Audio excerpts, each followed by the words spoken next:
Hello friends. आज हम बात करते हैं कोविड-19 वायरस के पैथोजेनेसिस और मैनेजमेंट के बारे में। मेरा नाम है डॉक्टर चक्षु अग्रवाल। और जैसा कि आप जानते हैं फ्रेंड्स कि कोविड-19 वायरस जो पैंडेमिक है, ये उसने सब कुछ पैरालाइज़ कर दिया है। सब कुछ जो भी हेल्थ सर्विसेज है हमारी, जो भी हेल्थ इंफ्रास्ट्रक्चर है, जो भी हेल्थ पर्सोनेल हैं, डॉक्टर्स, नर्सेज वगैरह, सब अपने ओवर टाइम काम कर रहे हैं। मैक्सिमम टू मैक्सिमम अपना पोटेंशियल देने की कोशिश कर रहे हैं। बट केसेस ही इतने ज़्यादा हैं, इन्फेक्शन इतना तेज़ी से फैल रहा है कि सब कुछ कम पड़ रहा है। ऑक्सीजन की कमी चल रही है और इवन माइल्ड इन्फेक्शन देखने के लिए भी कोई ज़्यादा कुछ है नहीं अभी फैसिलिटीज़ इंडिया में।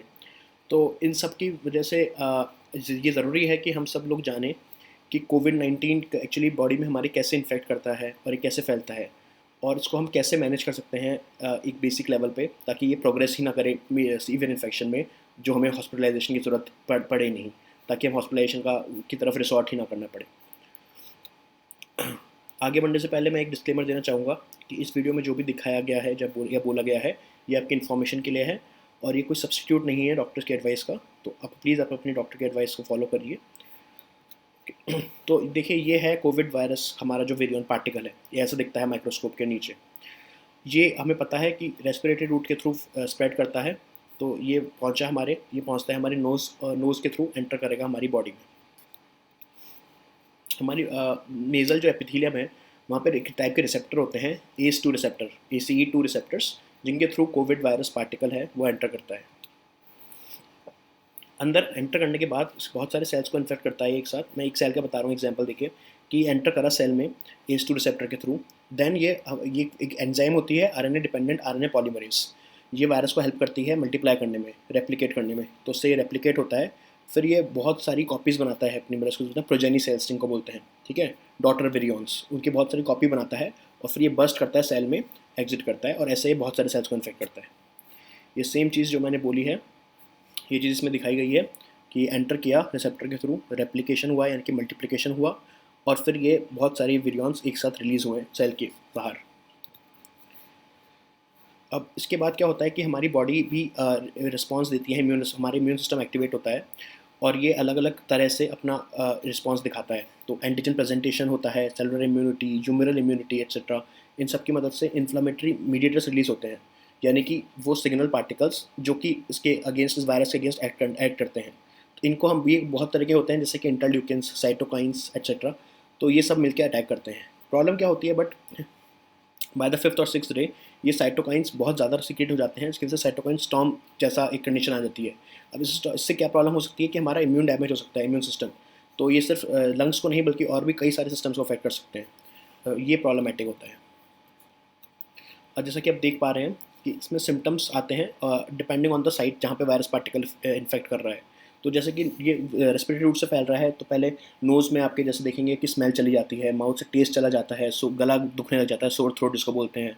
लंग में कफ वगैरह, डिस्निया, ये सब निमोनिया भी प्रोग्रेस कर सकता है। इसके अलावा फिर ये लंग्स के बाहर भी करता है अपने, जैसे कि न्यूरोलॉजिकल सिस्टम में ये वीकनेस ला देता है बहुत, क्योंकि ये माइलिन शीथ को अफेक्ट करता है। मस्कुलर में माइल्जिया होता है, यानी कि मसल पेन होता है। हार्ट में एरिथमिया के चांसेस बढ़ जाते हैं। और सिस्टमिक सिम्टम्स तो हैं ही, फीवर वगैरह, चिल्स वगैरह, ये सब कुछ मैनिफेस्टेशंस हैं कोविड के। फिर क्योंकि साइटोकाइन स्टॉर्म आ रहा था जो हमने पढ़ा था, इसकी वजह से हमारा जो क्लॉटिंग सिस्टम है, जिसको कोएगुलेशन सिस्टम बोलते हैं, वो एक्टिवेट हो जाता है, जिसकी वजह से एक्सेसिव क्लॉटिंग बन जाती है। क्लॉट का मतलब ये है कि ये थ्रोम्बस बना लेता है, थ्रोम्बस जो कि ऑब्स्ट्रक्ट करता है हमारे ब्लड वेसल को। इससे क्या प्रॉब्लम हो सकती है कि चांसेस बढ़ जाते हैं हार्ट अटैक के या स्ट्रोक के, जो कि काफ़ी डेंजरस है ऑब्वियसली। तो क्या ट्रीटमेंट मोडालिटीज़ है हमारे पास आजकल जो अभी हम दे पा रहे हैं? देखिए, सबसे पहले तो रेमडेसिविर काफ़ी रहता है न्यूज़ में, बिकॉज रेमडेसिविर काफ़ी इफेक्टिव है। रेमडेसिविर क्या करता है कि ये जो सेल को इन्फेक्ट कर रही थी, वायरस इन्फेक्ट करता है सेल को through the RNA dependent RNA polymerase. Remdesivir इस एंजाइम को इनहिबिट करता है, जिसकी वजह से वायरस का रेप्लिकेशन या वायरस का डुप्लीकेशन रोकता है। तो वायरस का मल्टीप्लिकेशन रोकता है, या इसलिए यूज़फुल है। बट प्रॉब्लम क्या है रेमडेसिविर के साथ? देखिए, इसमें कुछ सर्टेन प्रॉब्लम्स है। फर्स्ट ऑफ ऑल, ये सिर्फ इंटरवीनस यूज़ के लिए अवेलेबल है, यानी कि ये ओरली नहीं देते ये ड्रग को। तो आपको हॉस्पिटल जाना पड़ेगा, मतलब आप खुद से नहीं ले सकते ओवर द काउंटर ड्रग की तरह। Second problem, it is expensive, मतलब काफ़ी कॉस्टली है ये इतना इतना नॉर्मल चीप नहीं है। तीसरी बात, लिमिटेड अवेलेबिलिटी है, यानी कि इसकी बहुत शॉर्टेज है हर जगह। आप देखेंगे इवन बड़े सिटीज़ जैसे कि जयपुर वगैरह में भी इसकी कई बार शॉर्टेज हो जाती है। तो ये सारी प्रॉब्लम्स हैं रेमडेसिविर के साथ एसोसिएटेड। नेक्स्ट ट्रीटमेंट मोडालिटी है स्टेरॉइड्स। अब ये जैसे कि हमने देखा था कि हमारी बॉडी जब इम्यून रिस्पॉन्स करती है अगेंस्ट द कोविड वायरस, तो साइटोकाइन स्टॉर्म जैसी प्रॉब्लम आ सकती है बाय द 5th और 6th डे। तो स्टेरॉइड्स का ये रोल है कि ये इनहिबिट करता है साइटोकाइन स्टॉर्म को और इसलिए बचाता है इम्यून डैमेज होने से, यानी कि हमारा इम्यून सिस्टम जो डैमेज करता है अपने लंग्स वगैरह को, वो डैमेज नहीं होता। तो स्टेरॉइड्स का ये फ़ायदा है। स्टेरॉइड्स अच्छा है against the cytokine storm, but जैसे कि मैंने बताया कि स्टेरॉइड्स इनहिबिट कर रहा है हमारे इम्यून सिस्टम को, तो इसको अगर टाइम से पहले, मतलब इसको अगर सही टाइम पे नहीं दिया जाए और सेकंड और थर्ड डे पे ही दे दिया अगर, तो और ज़्यादा प्रॉब्लम बढ़ जाती है, उल्टा इफेक्ट हो जाता है इसका, बिकॉज ये इम्यून सिस्टम को सप्रेस कर रहा है। तो हमारा इम्यून सिस्टम और वीक हो जाएगा लड़ने से कोविड-19 वायरस के अगेंस्ट। तो इसलिए इसको डॉक्टर्स की एडवाइस से ही लेना चाहिए। और ऐसा अभी गाइडलाइंस में है कि अगर 5 डे कंटिन्यूस फीवर है तो 6th डे आप दे सकते हैं स्टेरॉइड, जो कि रिलीव कर सकता है सिम्टम्स। फिर एंटीकोएगुलेंट्स का रोल भी डॉक्यूमेंटेड है कोविड में। वो कैसे कि जैसा कि मैंने बताया था कि साइटोकाइंस बढ़ रहे हैं, इसके अलावा हमारा जो वायरस है ये हमारे इम्यून सिस्टम के मीडिएटर्स को एक्टिवेट करता है। हमारे मीडिएटर्स कोएगुलेशन सिस्टम को एक्टिवेट करते हैं। तो हमने देखा था कि कोएगुलेशन की वजह से हार्ट अटैक और स्ट्रोक के चांसेस बढ़ जाते हैं। एंटीकोएगुलेंट्स का यहाँ रोल आ जाता है कि ये कोएगुलेशन सिस्टम को रोकता है ज़्यादा एक्टिवेट होने से। तो इसकी वजह से हमारे जो भी क्लॉट बन रहे हैं वो नहीं बनेंगे इतने, तो हम रिलीफ मिल जाएगा सिम्टम्स में। बट इसका भी रोल जो डॉक्यूमेंटेड है वो 5th या 6th डे से ही है, उससे पहले नहीं है इसका रोल डॉक्यूमेंटेड। अब हम बात करते हैं जो एक स्टडी पब्लिश हुई है बीएमसी जर्नल, जो कि काफ़ी reputed peer reviewed medical journal है। उसका नाम है बायोमेडिकल सेंटर जर्नल। इसने इग्नेशिया हर्ब है जो कि ग्रो करती है नॉर्थ और सेंट्रल अमेरिका में। उसका क्या रोल है कोविड-19 वायरस के अगेंस्ट। तो देखो इस स्टडी में क्या पाया गया है कि जब इकाइना फोर्स जैकिन जो इग्नेशिया है ये 50 माइक्रोग्राम पर ml की कॉन्सेंट्रेशन में अगर प्रेजेंट है, तो ये वायरस की ग्रोथ को एकदम रोक रहा है, यानी कि वायरस को ये किल कर रहा है। इसको बोलते हैं वायरोसाइडल इफेक्ट।